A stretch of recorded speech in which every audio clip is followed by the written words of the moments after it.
بسم اللہ الرحمن الرحیم اللہم صلی علی سیدنا محمد وعلی آل سیدنا محمد وبارک وسلم وصلی علیہ ربی یسر ولا تعسر وتمم بالخیر وبک نستعین یا فتاح یا فتاح یا فتاح رب اشرح لی صدری ویسر لی امری واحلل عقدۃ من لسانی یفقهوا قولی ربی زدنی علما ربی زدنی علما ربی زدنی علما اللہم صلی علی سیدنا محمد وعلی آل سیدنا محمد وبارک وسلم وصلی علیہ۔ معارف الحدیث کا پیج نمبر ہے 219 اور حدیث ہے 26۔ حضرت جابر رضی اللہ تعالیٰ عنہ کی روایت۔ کتاب الرقاق سے ہم پڑھ رہے ہیں، معارف الحدیث کا حصہ دوم ہے۔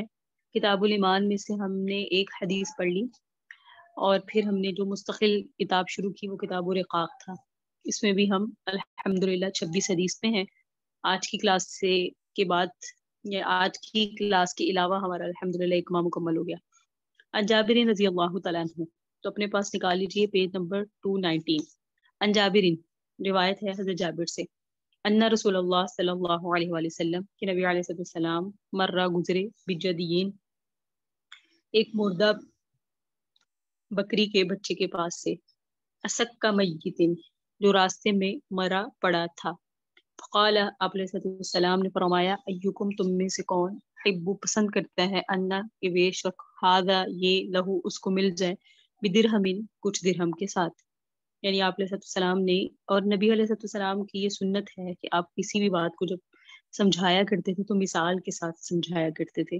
یہاں بھی نبی علیہ السلام نے اپنا وہی طریقہ اپنایا۔ کیا فرمایا، تم میں سے کون پسند کرتا ہے کہ اسے یہ ملے اور وہ اس کو لے لے اور درہم دے دے اس کے بس۔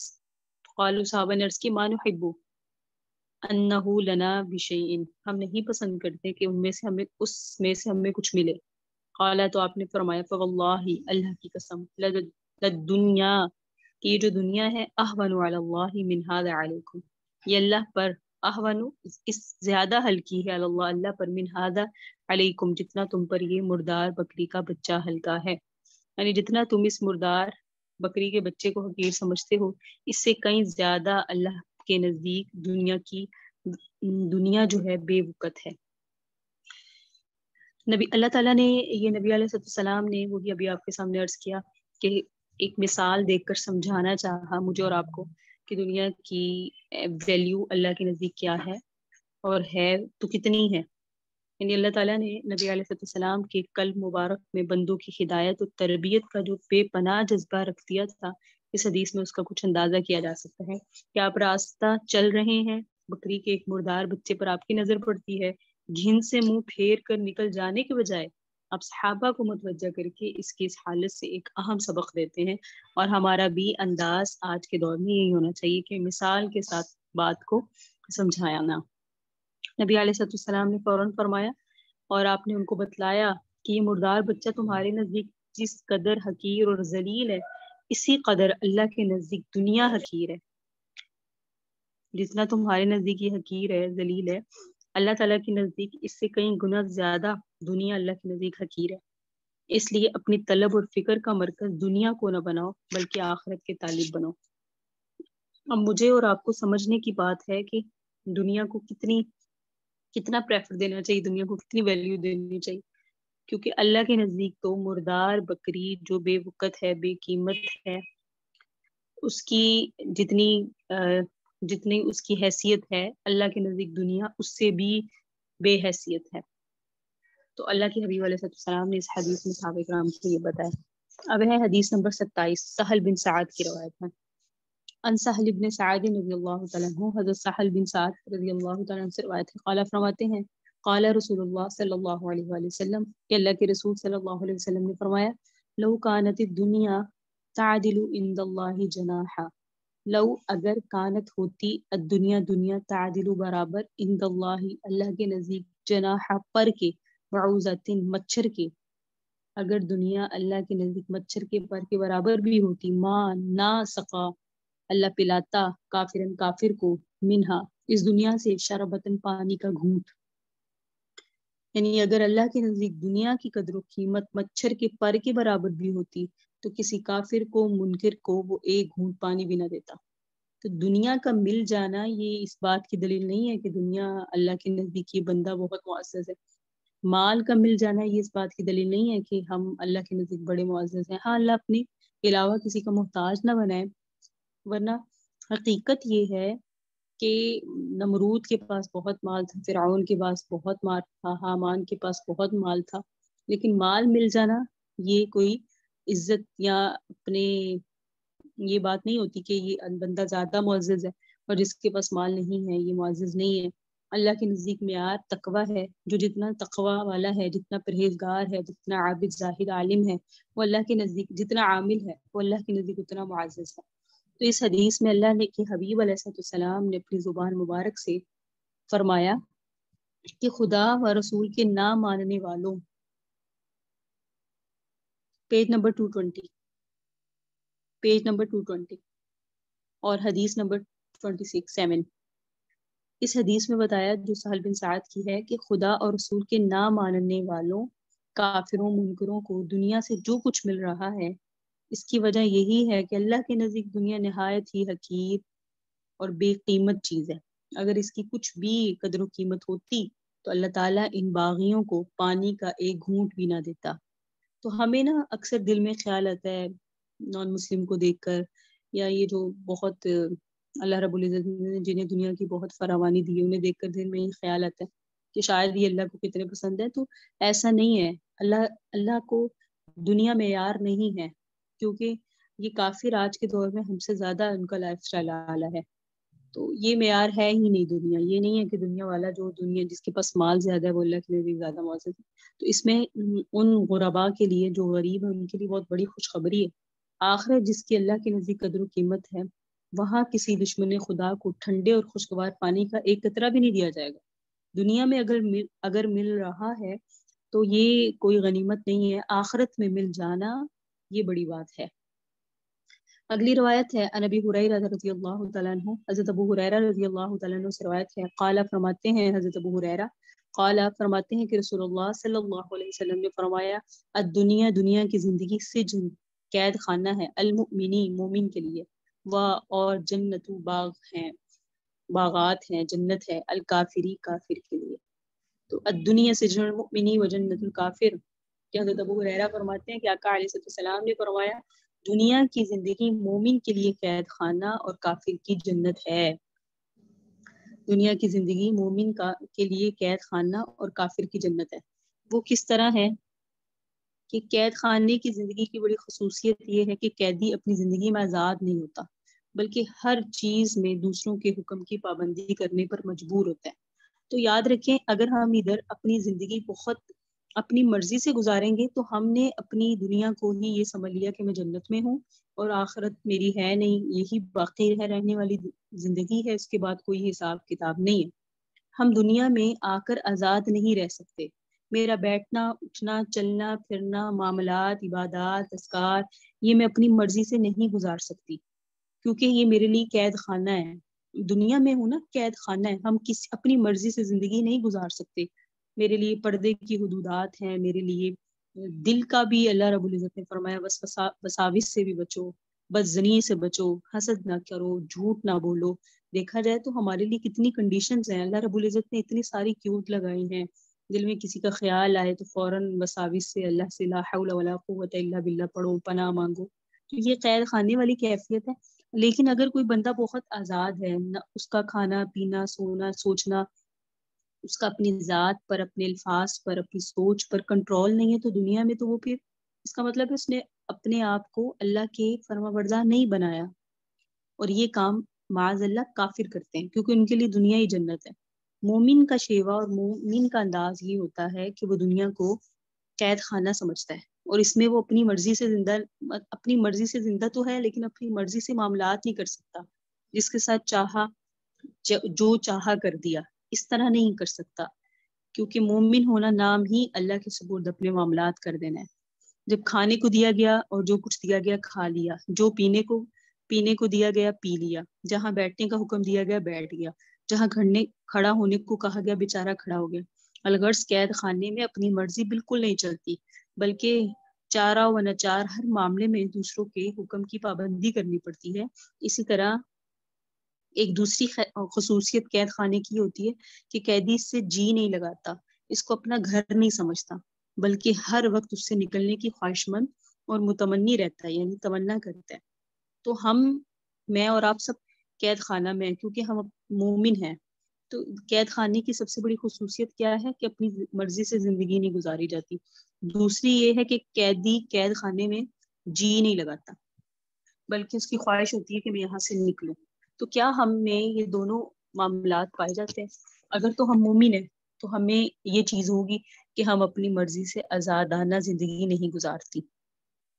دوسری، ہمارا دنیا میں دل نہیں لگتا، دنیا کی چیزوں میں، دنیا کے معاملات میں، دنیا میں الجھ کے، دنیا کی شان و شوکت میں، دنیا کے القابات میں، دنیا کے اعزازات میں اگر دل نہیں لگتا تو پھر اس کا مطلب ہے کہ ہم میں مومن ہونے کی صفت موجود ہے، ٹھیک ہے۔ اور اس کے برعکس جنت کی خصوصیت یہ ہے کہ وہاں جنتیوں کے لیے کوئی قانونی پابندی نہیں رہے گی، اور ہر جنتی اپنی مرضی کی زندگی گزارے گا، اس کی ہر خواہش اور ہر آرزو پوری ہوگی۔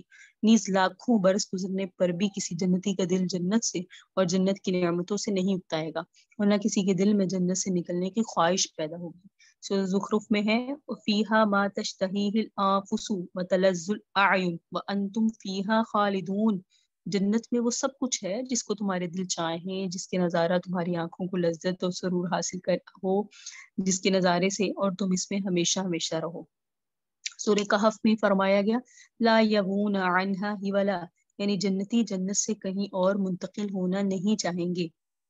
تو یہ جو مصنف رحمہ اللہ فرماتے ہیں مولانا محمد منظور نعمانی، کہ اس عاجز کے نزدیک اس حدیث میں ایمان والوں کو خاص سبق دیا گیا ہے، ٹھیک ہے، کہ دنیا میں حکم و قانون کی پابندی قید خانہ والی زندگی گزاریں اور دنیا سے جی نہ لگائیں، اور حقیقت پیش نظر رکھیں کہ اس دنیا کو اپنی جنت سمجھنا اور اس سے اپنا دل لگانا اور اس کے عیش کو اپنا اصل مقصد اور مطلب بنانا کافرانہ طریقہ ہے۔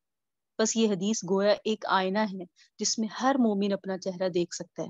اگر اس کے دل کا تعلق اس دنیا کے ساتھ وہ ہے جو قید خانہ کے ساتھ قیدی کا ہوتا ہے تو وہ پورا مومن ہے، اور اگر اس نے اس دنیا سے اپنا دل ایسا لگا لیا ہے کہ اس کو اپنا مقصود اور مطلوب بنا لیا ہے تو یہ حدیث بتاتی ہے کہ اس کا یہ حال کافرانہ ہے۔ الامان والحفیظ۔ تو اب یہ ہمیں ہمیشہ کبھی بھی کسی بہت شان و شوکت والی شخصیت کو دیکھ کر دل میں یہ خیال نہیں آنا چاہیے کہ میں بھی آؤں، کیونکہ اصل عزتیں آخرت کی عزتیں ہیں، اصل مقام آخرت کا مقام ہے، اصل معزز لوگ آخرت کے معززین ہوں گے۔ تو ہر عمل کو وقت وہاں ملے گی نیت کے ساتھ۔ میری کروڑوں نیکیاں ہوں گی لیکن میری نیت خالص نہیں ہوگی تو وہ کروڑوں بے وقت ہو جائیں گی۔ لیکن کسی کی اگر کچھ نیکیاں ہیں زندگی میں، اس نے کچھ کی لیکن وہ اعلیٰ تھی اور نیت اس میں کامل درجے کی تھی تو وہ میری کروڑوں نیکیوں پر بھی بھاری ہو جائیں گی۔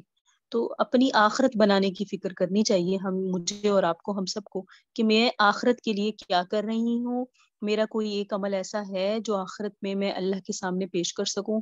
اور واقعتاً نہیں ہوتا، لیکن یہ ہے کہ اپنا دنیا کا بھی معاملے جتنے بھی کریں اس میں بھی نیت کو دیکھ لیں کہ میری نیت کیا ہے۔ تو اس حدیث سے ہمیں یہ سبق حاصل ہوا کہ میں نے اور آپ نے، ہم نے خود جج کرنا اپنے آپ کو، اور صرف اپنی حد تک رکھیں۔ آپ اپنے بارے میں بہتر جانتی ہیں، میں اپنے بارے میں بہتر جانتی ہوں، میں اپنے دل کی کیفیت جانتی ہوں، آپ اپنے دل کی کیفیت جانتی ہیں۔ آپ خود اپنے دل سے پوچھ لیں، ابھی آپ کو فیصلہ کر سکتی ہیں کہ ہم کیا قیدی کی حیثیت سے رہ رہے ہیں، یا ہم نے ہی دنیا کو ہی ہم نے جنت سمجھا ہے، یہی ہمارا مرکوز ہے، یہی ہمارا مقصد ہے، یہی ہمارے اسی کی کامیابی کو ہم کامیابی سمجھتے ہیں۔ کیا ایسا ہے؟ یہ ابھی ہم نے ایک دوسرے اپنا خود سے معائنہ کرنا ہے تاکہ ہم یہ فیصلہ کر سکیں۔ اور خدا نہ خواستہ اگر ہم نے یہی سمجھا ہوا ہے تو ابھی بھی وقت ہے، ہم کوشش کریں، ابھی سے یہ نیت کریں کہ ہم نے آخرت کی کامیابی کو حاصل کرنا ہے اور اسی کے لیے کوشش کرنی ہے۔ اگلی روایت ہے نبی موسیٰ، حضرت ابو موسیٰ اشعری رضی اللہ تعالیٰ عنہ سے روایت ہے، قال فرماتے ہیں قال رسول اللہ، فرمایا رسول اللہ صلی اللہ علیہ وآلہ وسلم نے، من احبت دنیا ہو، جو شخص احبا محبوب بنا لیتا ہے دنیا ہو، دنیا کو اپنا، یعنی جو شخص دنیا کو اپنا محبوب مطلوب بنائے گا، اضر بآخرتہ، تو وہ نقصان اٹھائے گا بآخرتہ، آخرت کا۔ ومن احب آخرتہ، اور جو آخرت کو اپنا محبوب بنائے گا، بڑی یہ جب میں نے پہلی دفعہ حدیث پڑھائی تھی آج سے تقریباً 2 سال پہلے، تو بڑی دل کو تسلی ملی کہ اتنی بڑی بات ہے. ہم یہ نہیں کہہ سکتے کہ میں دنیا میں بھی کامیاب ہوں اور میں آخرت میں بھی کامیاب ہوں. اگر آپ کو بسا اوقات ایسے ہوتا ہے کہ کوئی دین اسلام میں آتا ہے تو اس کو دنیا والے کہتے ہیں کہ ہمارا لائف اسٹائل ایسا ہے، آپ کا تو ایسا نہیں ہے، آپ مدارس سے پڑھے ہوئے، شاید آپ اس لیے نہیں ہے کہ کیونکہ کچھ اس طرح بھی معاملات ہوتے ہیں.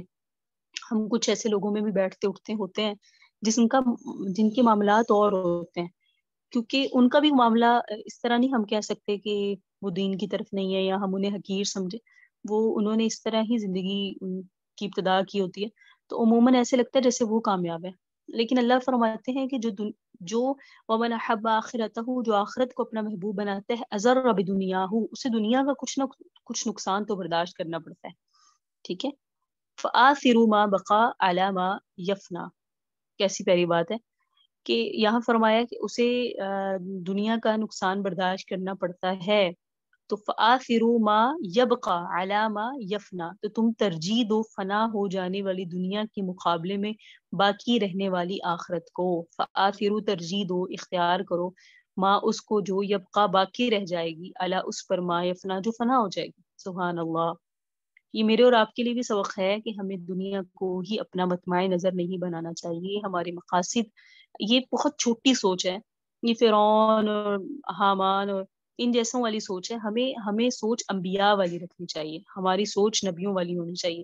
دیکھیں ہر بندے کا ایک سٹینڈرڈ ہوتا ہے، اور ہمارا سٹینڈرڈ اللہ اور اس کا رسول صلی اللہ علیہ وآلہ وسلم ہونے چاہیے، کیونکہ یہ بہت بڑا سٹینڈرڈ ہے. اگر ہم کہتے ہیں نا میرا تو ایک لیول ہے، تو یہ سب سے بڑا لیول ہے. اگر ہمارا لیول دنیا ہے تو پیچھے تو اس کی وقت کیا بتائی گئی ابھی جو ہم نے پہلی حدیث پڑھی ہے کہ اگر کسی کچرا گاہ میں یا کسی گندگی کی جگہ پہ بکری مری پڑی ہے تو اس کی جو اسے کوئی خریدنا نہیں چاہتا، اسے کوئی لینا نہیں چاہتا، اللہ کے نزدیک دنیا اس سے بھی زیادہ گری ہوئی چیز ہے.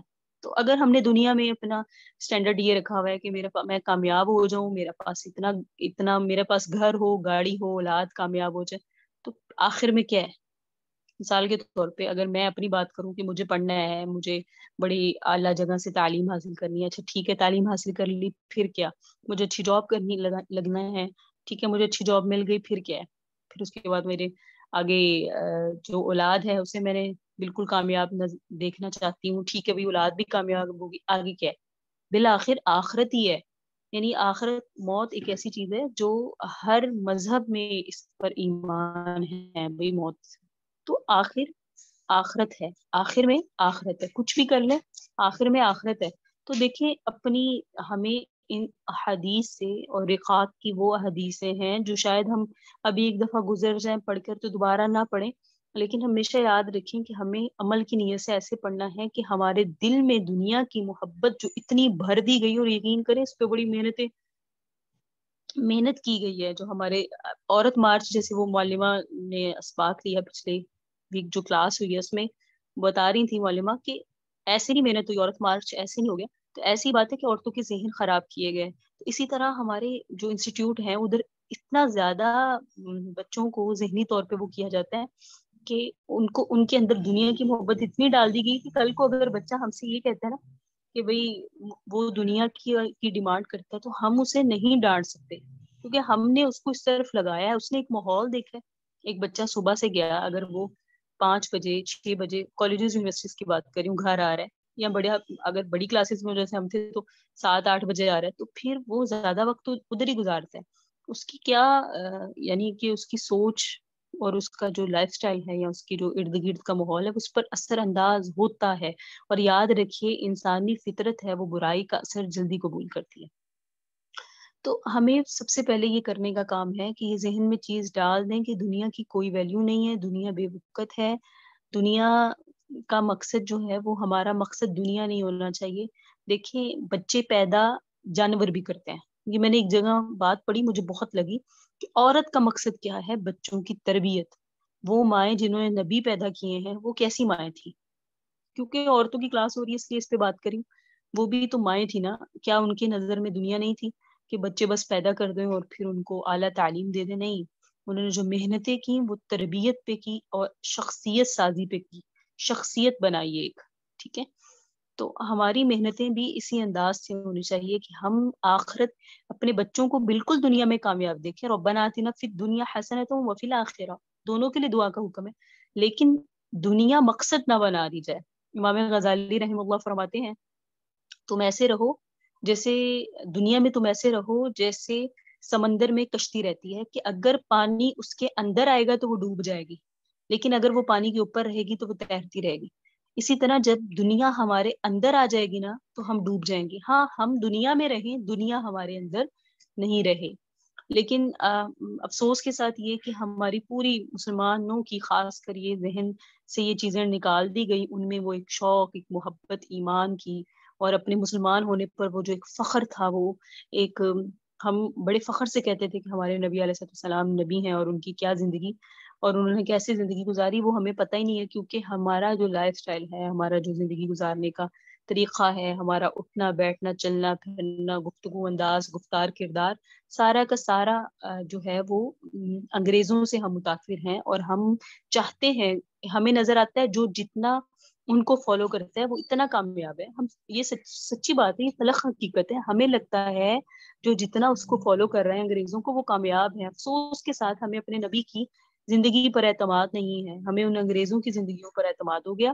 ان کی زندگیاں ہمارے لیے آئیڈیل بن گئی، جبکہ قرآن میں فرمایا گیا ہے اس پر حسنہ نبی علیہ السلام کی زندگی ہے. تو ہمیں اپنا سٹینڈرڈ، اگر ہم کہتے ہیں ہم بڑے سٹینڈرڈ والے ہیں یا ہمارا لیول بہت ہے، تو پھر اپنا سٹینڈرڈ اسی کا بلند ہوگا جس کا سٹینڈرڈ اللہ اور اس کا رسول ہے.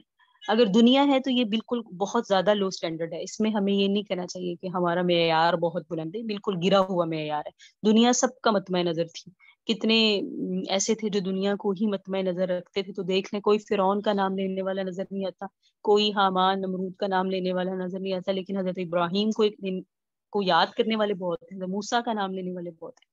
ٹھیک ہے، تو ابو جہل کو کوئی نام نہیں لیتا، لیکن نبی علیہ السلام کا نام لیا جاتا ہے. ان شانیہ کو الابتر میں یہی حکم ہے نا کہ آپ کے جو دشمن ہیں وہ بے اولاد ہوں گے، یعنی ان کا کوئی نام لینے والا نہیں ہوگا. تو آج آپ کو صدیقی بھی نظر آئیں گے، عثمانی بھی نظر آئیں گے، فاروقی بھی نظر آئیں گے، علوی بھی نظر آئیں گے، یعنی اعوان. صدیقی سیدنا صدیق اکبر کے فیملی سے جو ہوتے ہیں، فاروقی سیدنا فاروق اعظم، عثمانی جیسے مفتی تقی عثمانی زاویہ حضرات سب حضرت عثمان کی نسل سے ہیں. اسی طرح علوی نظر آتے ہیں حضرت علی کی. تو بتانے کا مقصد یہ ہے ان لوگوں کا سٹینڈرڈ اللہ اور اس کا رسول تھا، تو آج تک ان کے نام زندہ ہیں. اگر ہم چاہتے ہیں کہ ہمیں بھی کوئی کام کریں ہم، تو ہمارا کرنے کا کام یہ ہو کہ ہم آقا علیہ السلام کے جو فرامین ہیں ان کو سمجھے. جیسے یہاں فرمایا گیا کہ دنیا جو ہے وہ اس کی وقت کیا ہے، اور آخری والا جملہ بہت پیارا ہے، فآثروا ما بقى على ما يفنى، کہ فنا ہو جانے والی دنیا کے مقابلے میں باقی رہنے والی آخرت اختیار کرو. تو یہ بھی ایک بات ہے. عقل مند کون ہے؟ دانش وہ ہے جو آخرت کی تیاری کرے اور دنیا میں ایسے رہے کہ اس کی تیاری آخرت ہو. ٹھیک ہے، اگلی جو روایت ہے وہ حضرت ابو ہریرہ رضی اللہ تعالیٰ عنہ سے ہے. نبی ہریرہ رضی اللہ تعالیٰ عنہ ان رسول اللہ صلی اللہ علیہ وآلہ وسلم قال، حضرت ابو ہریرہ رضی اللہ تعالیٰ عنہ سے روایت ہے کہ آقا علیہ السلام نے فرمایا، الا آگاہ ہو جاؤ، ان الدنیا ملعونہ، دنیا ملعون ہے، خدا کی پھٹکار ہے دنیا پر. ملعون ہے یعنی لعنت کی ہوئی ہے. ملعون ما فیہا، اور دنیا میں جو ہے سب ملعون ہے. الا ذکر اللہ، سوائے خدا کی یاد کے. وما والاہ، اور ان چیزوں سے یعنی سوائے ان چیزوں کے جو جن کا تعلق اللہ سے ہے. والاہ، جن کا تعلق اللہ سے ہے. اور یہ دو چیزیں ہوگی، ذکر اللہ اور اللہ والے. آگے وعالم، عالم، او متعلم یا متعلم کے. ساری دنیا ملعون ہے سوائے ذاکرین کے، اہل اللہ کے، عالم کے اور متعلم کے. اللہ تعالیٰ ہم ان چاروں میں سے کسی قسم میں ہم شامل ہوں، کیونکہ ورنہ تو پیچھے کی بات کریں، ان دنیا ملعون و ملعون ما فیہا، دنیا کی ہر چیز لعنت شدہ ہے سوائے ذاکرین کے جو ذکر کرنے والے ہیں، اور اللہ والوں کے وہ ملعون ہونے میں شامل نہیں، عالم ملعون ہونے میں شامل نہیں، اور متعلم جو علم دین سیکھتا ہے. تو الحمدللہ آپ سب علم دین سیکھ رہی ہیں، اللہ رب العزت عمل کی توفیق دے. تشریح میں فرماتے ہیں مطلب یہ ہے کہ خدا سے غافل کرنے والی یہ دنیا جس کی طلب اور چاہت میں بہت سے نادان انسان خدا کو اور آخرت کو بھول جاتے ہیں۔ اپنی حقیقت اور اپنے انجام کے لحاظ سے یہ دنیا ایسی ذلیل اور ایسی مردار ہے کہ اللہ کی وسیع رحمت میں بھی اس کے لیے کوئی حصہ نہیں۔ البتہ اس دنیا میں اللہ کی یاد اور جن چیزوں کا اس سے تعلق ہے، خاص کر علم دین کے عالمین متعلمین یعنی علم دین حاصل کرنے والے، سو ان پر اللہ کی رحمت ہے۔ اس دنیا میں صرف وہی چیزیں اور وہی اعمال اللہ کی رحمت کے لائق ہیں جن کا تعلق اللہ تعالیٰ سے اور دین سے کوئی تعلق ہو، خواہ بلا واسطہ ہو یا بالواسطہ۔ لیکن جو چیزیں اور جو اعمال اشغال مطلب جو مشغولیات اللہ سے اور دین سے بالکل بے تعلق ہیں، بالکل ہی دور کر دینے والی ہیں، تو وہ سب اللہ تعالیٰ کی رحمت سے دور اور محروم اور قابل لعنت ہیں۔ بس انسان کی زندگی اگر اللہ کی یاد اور اس کے تعلق سے اور دین کے علم اور اس کے تعلم سے خالی ہے تو وہ رحمت کی مستحق نہیں بلکہ لعنت کی قابل ہے۔ ہمارے استاد میرے حضرت فرمایا کرتے ہیں کہ ہر وہ چیز جو آپ کو اللہ کی یاد سے غافل کر دے، چاہے وہ آپ کا کوئی بہت عزیز ہو، قریب ہو، وہ بھی آپ کے لیے ایک بت ہے، کیونکہ اس نے آپ کو اللہ سے دور کر دیا۔ تو یہاں بھی یہی ہے کہ جو چیزیں ہمیں اللہ کی یاد سے غافل کر دیں، وہ گویا کہ انہوں نے ہمیں اللہ کی رحمت سے دور کر دیا، تو وہ ہمارے لیے کیا ہے؟ ایک طرح سے آزمائش ہے۔ آگے روایت جو ہے وہ حضرت انس سے ہے، انس رضی اللہ تعالیٰ عنہ قال، حضرت انس سے روایت فرماتے ہیں قال رسول اللہ کے رسول صلی اللہ علیہ وسلم نے فرمایا هل من احد يمشي على الماء، کیا کوئی ایسا ہے کہ پانی پر چلے، الا ابتلت قدماه، اور اس کے پاؤں بھی نہ بھیگے۔ ٹھیک ہے، میں نے ابھی آپ کے سامنے عرض کیا کہ نبی علیہ السلام کی سنت شریفہ تھی کہ آپ مثال دیکھ کر اور بات کو بڑے احسن انداز سے سمجھایا کرتے تھے، کیونکہ مثال کے ساتھ بات اچھے سے سمجھ آ جاتی ہے۔ اور آپ کی عادت شریفہ یہ بھی تھی کہ بات جب سمجھاتے تھے تو تجسس پیدا فرماتے تھے۔ تجسس سے مراد ہے اہمیت اس بات کی، جیسے کیا میں تمہیں نہ بتاؤں ایسا عمل جس کے کرنے سے تمہیں قرآن مکمل کرنے کا ثواب ملے گا۔ تو یہ جو شوق دلانا ہے، یہاں بھی اللہ کے حبیب علیہ السلام نے کچھ ایسا ہی انداز اپنایا۔ کیا کوئی ایسا ہے کہ پانی پر چلے اور اس کے پاؤں نہ بھیگیں؟ قالوا صحابہ نے عرض کی لا یا رسول اللہ، ایسا کوئی نہیں ہو سکتا اللہ کے رسول، ظاہری بات ہے پانی پہ چلیں گے تو پاؤں تو بھیگیں گے۔ قال، آپ نے فرمایا کذالک صاحب الدنیا، ایسا ہی دنیا دار، لا یسلم من الذنوب، وہ گناہوں سے بچ نہیں سکتا۔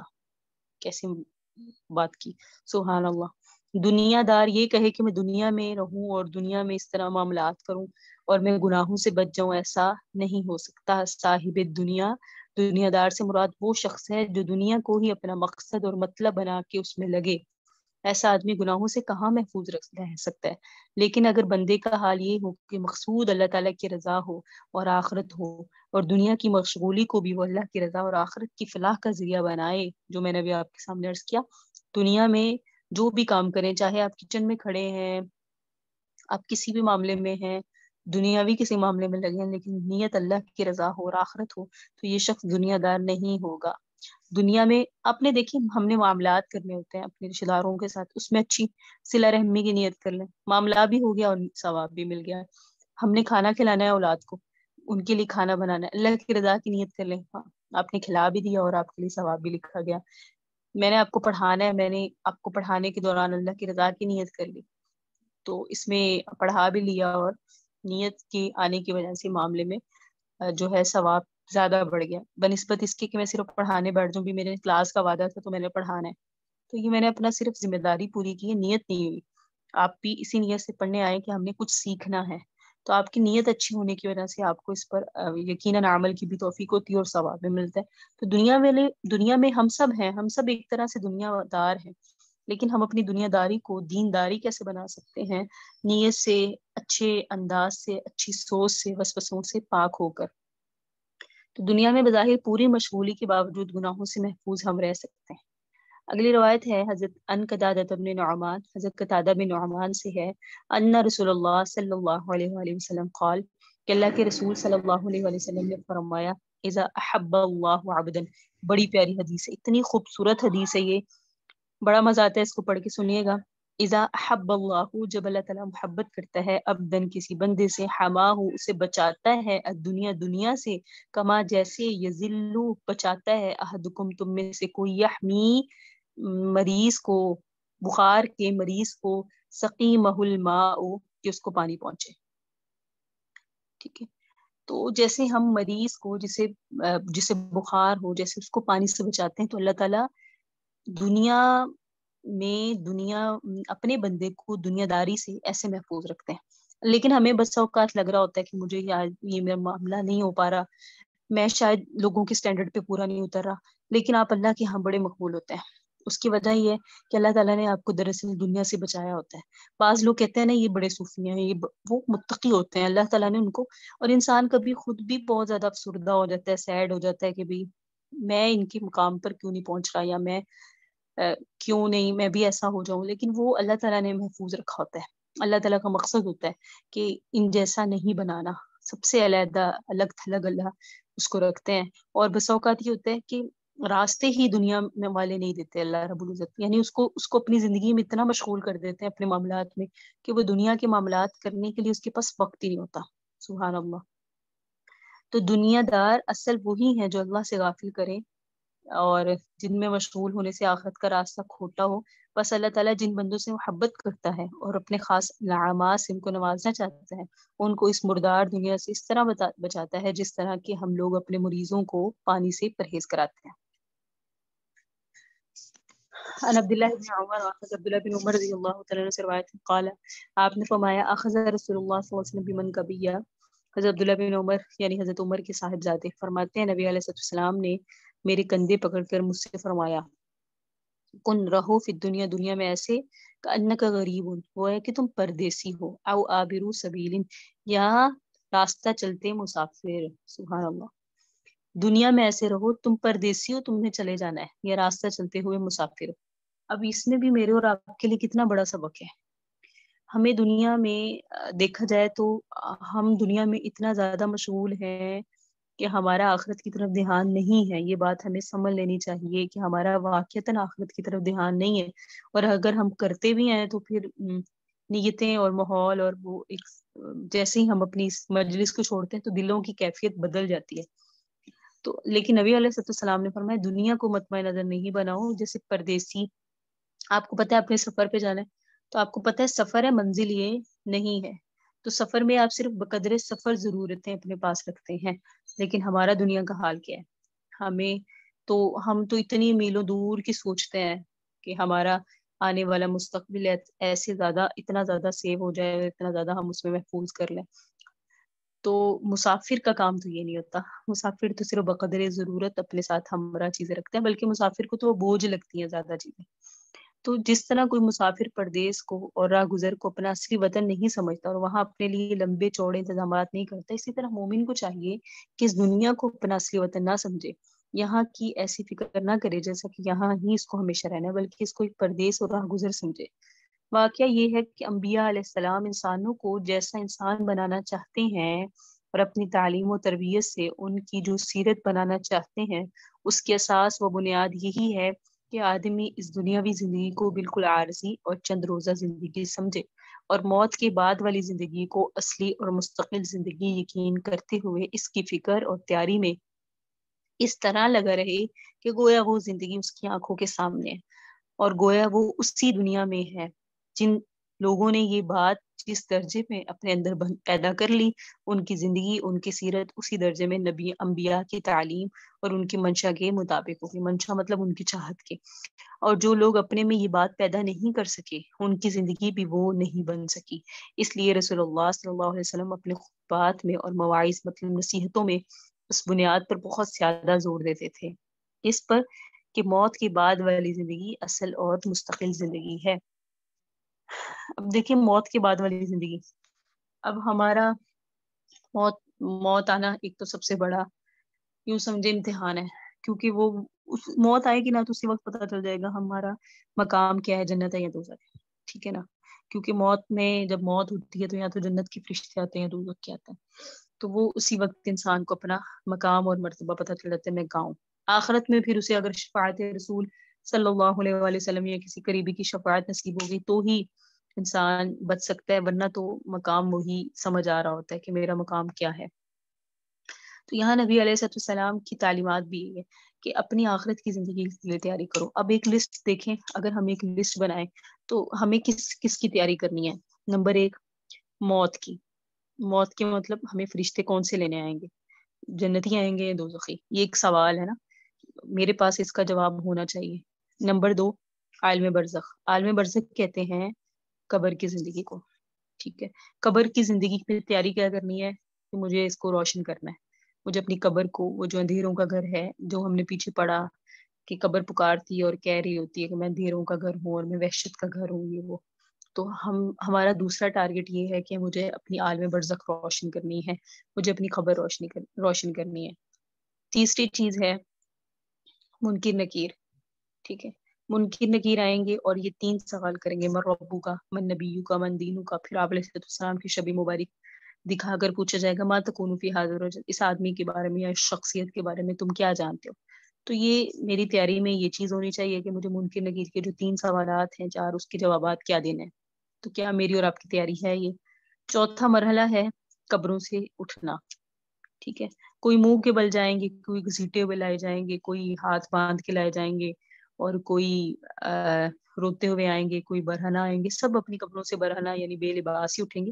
لیکن اس وقت میں ان کے حالات کیا ہوں گے اور ان کے معاملات کیا ہوں گے، اور انہوں نے قبروں سے اٹھ کر خوشی خوشی اٹھنا ہے، یا وہی بات ہے کہ بعضوں کو تو وہ عالم برزخ ایسے لگے گی کہ مجھے موت آئی اور ابھی میں اٹھا لیا گیا، اور بعضوں کو لگے گا کہ مجھے اتنا عرصہ میں قبر میں رہا. وہ جو اتنا عرصہ والی بات ہے نا، وہ خطرناک ہے. ٹھیک ہے، تو موت یا تو جنت کی باغوں میں سے باغ ہے یا جہنم کی گڑھوں میں سے گڑھا. اللہ رب العزت عافیت والا معاملہ فرمائے ہم سب کے لیے.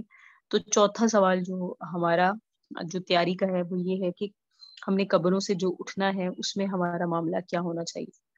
جو 5واں سوال ہے کہ اللہ کے حضور حاضری. ٹھیک ہے، اللہ کے حضور ہم سب نے حاضر ہونا ہے، اس کی تیاری کیا. اور یہ بہت زیادہ مشکل، جیسے کہتے ہیں نا ایک سوال آپ کے امتحان آئے، آپ کے پاس ایک سوالات ہو، اس میں سب سے مشکل سوال یہ ہے کہ اللہ کے حضور ہماری حاضری کیسی ہونی چاہیے. اس کی تیاری ہمیں کرنی ہے. چھٹا اور اہم ترین بات اللہ کا دیدار. ٹھیک ہے، کیونکہ بعض جنت میں بھی چلے جائیں گے لیکن اللہ کا دیدار حاصل نہیں کر پائیں گے، کیونکہ اللہ ان سے راضی نہیں ہوں گے. اللہ فرمائیں گے آپ نے جنت کے لیے کیا تھا، آپ کو جنت مل گئی لیکن میرا دیدار نہیں مل سکتا. تو میرا سب سے بڑا ٹارگٹ، آپ کا سب سے بڑا ٹارگٹ، اور میری اور آپ کی سب سے بڑی تیاری یہ ہونی چاہیے کہ ہمیں اللہ کا دیدار کرنا ہے. ٹھیک ہے، 7ویں چیز نبی علیہ السلام کی شفاعت اور ساتھ ہی کہہ لیں حوض کوثر.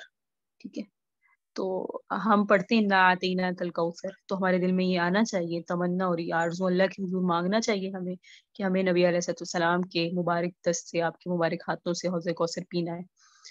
تو یہ اس کی تیاری ہم نے کتنی کر لی ہے. وہ شفاعت آقا کی درود پاک کے ذریعے، آقا علیہ السلام کی طرف دھیان کے ذریعے، آقا علیہ السلام کی سنتوں کو اپنانے کے ذریعے، آقا علیہ السلام سے محبت کے ذریعے حاصل ہوتی ہے. تو اس کی تیاری کے تو ہمارے پاس آپ یوں سمجھ لیں نا، کچھ سوالات ایسے ہوتے ہیں جن کے جوابات کا ہمارے پاس مٹیریل ہے کہ ہم نے یہ کرنا ہے.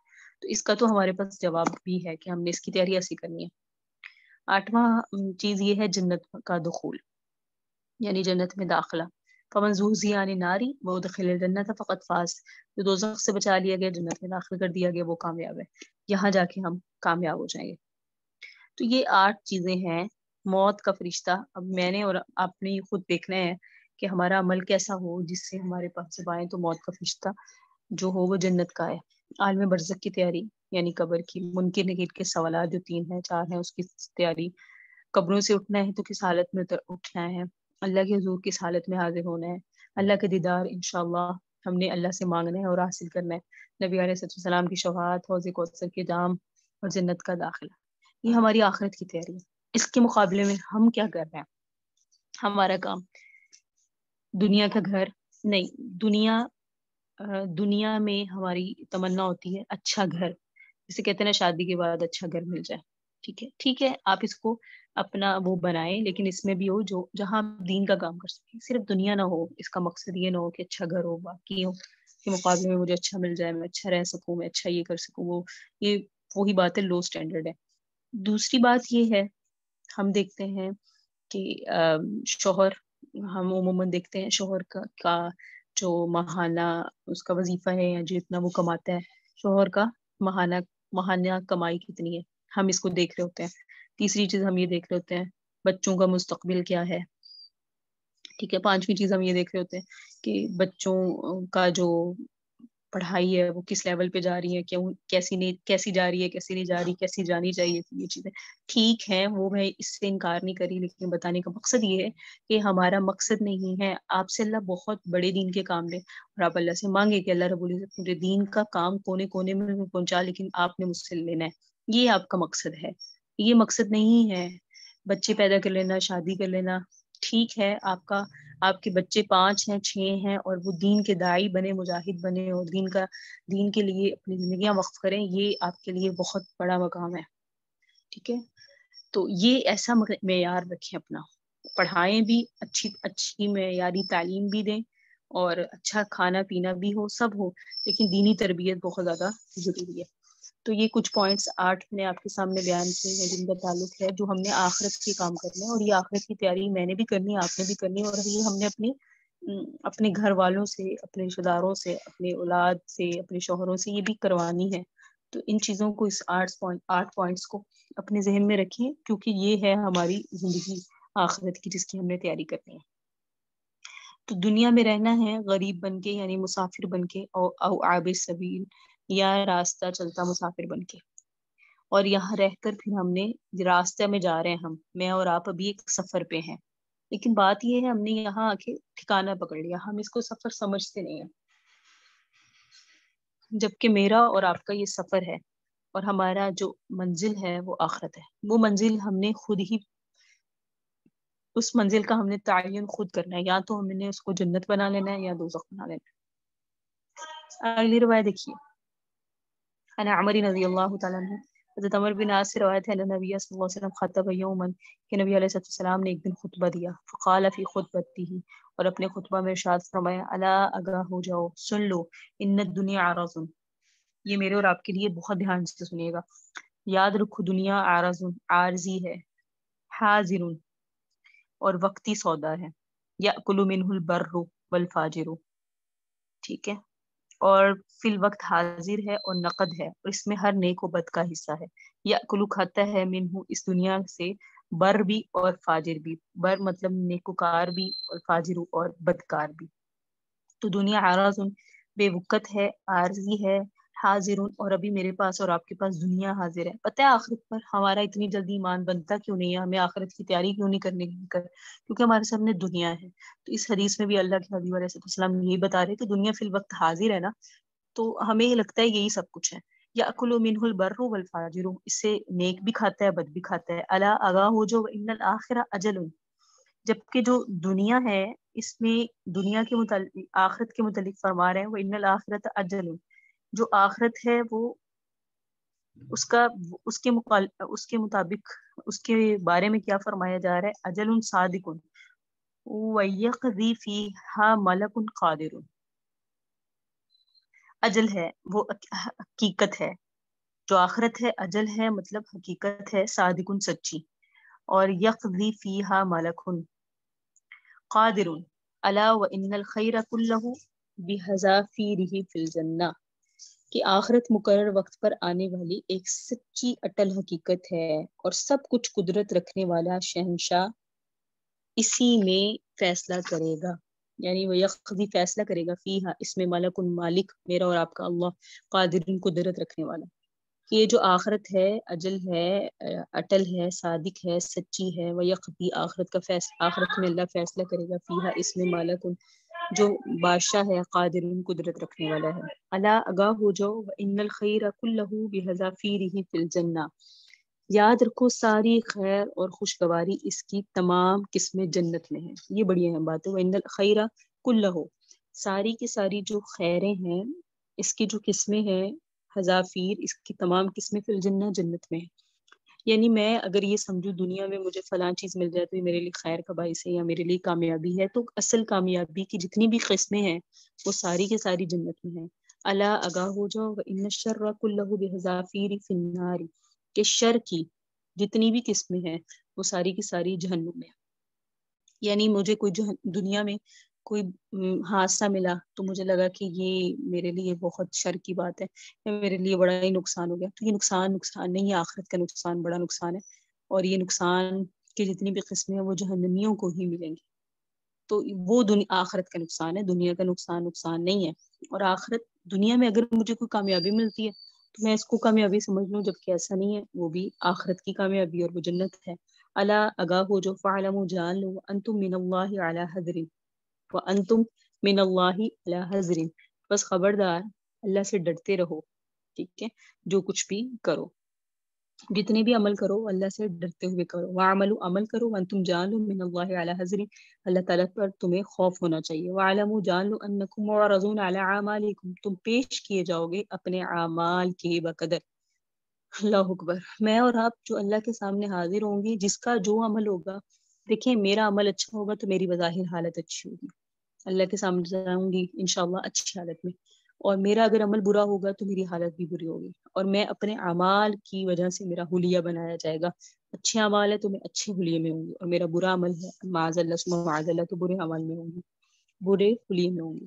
اللہ کے حبیب علیہ السلام نے فرمایا فَمَن يَعْمَلْ مِثْقَالَ ذَرَّةٍ خَيْرًا يَرَهُ، جس نے جو عمل کیا خیر کا چھوٹا بھی، ذرہ کے برابر بھی، یرہو، اس کو دیکھ لے گا.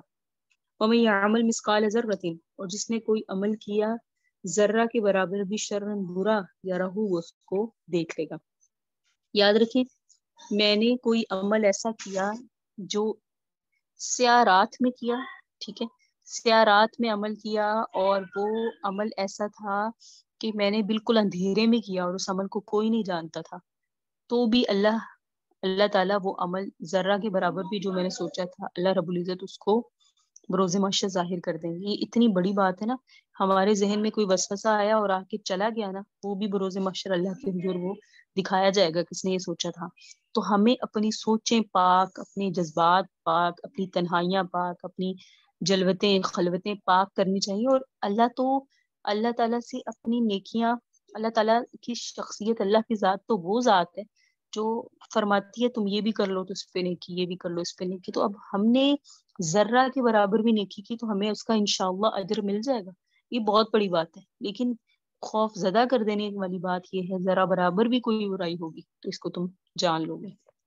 انسان کی سب سے بڑی بدبختی اور سینکڑوں قسم کی بدکاریوں کی جڑ بنیاد یہ ہے کہ وہ اللہ کے کام اور آخرت کے انجام سے بے فکر اور بے پرواہ ہو کر زندگی گزارے، اپنی نفسانی خواہشات اور اس دنیا کی فانی لذتوں کو اپنا مقصد اور مطمع نظر بنا لے. اور یہ اس وجہ سے ہوتا ہے کہ دنیا میں جو کچھ ہے وہ آنکھوں کے سامنے ہے، اور خدا اور آخرت آنکھوں سے اوجھل ہے. اس لیے انسان کو اس بربادی سے بچانے کا اللہ رب العزت نے راستہ یہی بتایا کہ ان کے سامنے دنیا کی بے حقیقتی اور بے قیمتی کو اور آخرت کی اہمیت اور برتری کو قوت کے ساتھ پیش کیا جائے، اور قیامت میں خدا کے سامنے پیشی اور اعمال کی جزا و سزا کا اور جنت اور دوزخ کے ثواب اور عذاب کا یقین ان کے دلوں میں اتارنے کی کوشش کی جائے. نبی علیہ السلام کے اس خطبے کا حاصل اور موضوع یہی ہے، جیسا کہ عرض کیا گیا، اور آپ کے اکثر خطبات اور نصیحتیں اسی بنیاد پر ہوا کرتی تھی، جس میں بیان کیا جاتا تھا کہ دنیا بے وقت ہے، اپنی نفسانی خواہشات کے مطابق مت گزارو. وہی بات میں اور آپ یہاں قیدی ہیں، اپنی مرضی سے زندگی گزارنے نہیں ہے، اپنی مرضی سے ہی کہ اللہ تعالیٰ کی جو حدودات ہیں، قیودات ہیں، اس کو ہم نظر انداز کر دیں اور ہم اپنی مرضی سے کہیں شریعت کیا کہتی ہے اس کی کوئی پرواہ نہ ہو، میں کیا کہتی ہوں یا میری کمیونٹی مجھ سے کیا مطالبہ کرتی ہے اس کے مطابق چلوں. ایسا نہیں ہے. میرا اللہ مجھ سے کیا مطالبہ کرتا ہے، میرا قرآن و حدیث، میرے نبی علیہ السلام کا میرے سے کیا مطالبہ ہے، اس کے مطابق زندگی گزاریں. اور یہ بات بڑی خطرناک اور بہت تشویشناک ہے کہ دینی دعوت اور دینی واعظ و نصیحت میں دنیا کی بے ثباتی اور بے حقیقتی اور آخرت کی اہمیت کا بیان اور جنت اور دوزخ کا تذکرہ جس طرح اور جس ایمان اور یقین اور جس قوت کے ساتھ ہونا چاہیے، ہمارے زمانے میں اس کا رواج بہت کم ہو گیا. گویا نہیں رہا.